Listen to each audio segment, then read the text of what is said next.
Well, Fort Bend County Judge K.P. George, the top official in the state's 8th largest county, went before a criminal court judge this morning as he continues to fight off criminal charges in 2 separate cases. 2 Investigates Mario Diaz was in the courtroom today. He joins us now live from the newsroom. And Mario, what was Judge George's demeanor like when you saw him today?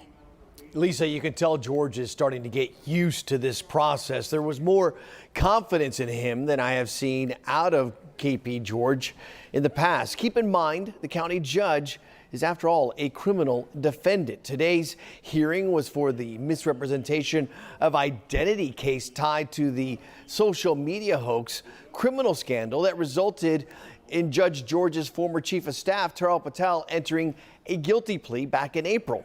George was only in court for a few minutes, as this was essentially a check-in hearing to see where the 2 parties are at in what is a complex case.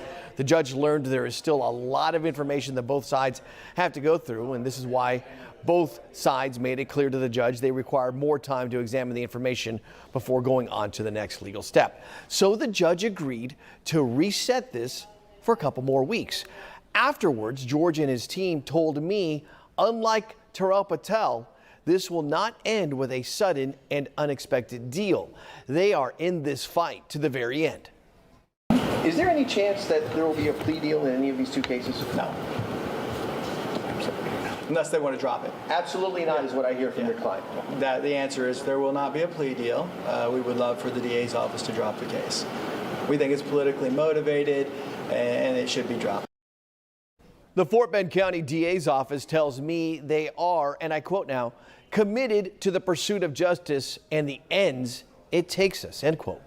2 Investigates, of course, will be in court next week, and we too will continue to follow this case all the way to the end. Live in the newsroom, Mario Diaz, KPRC 2 News. Thank you.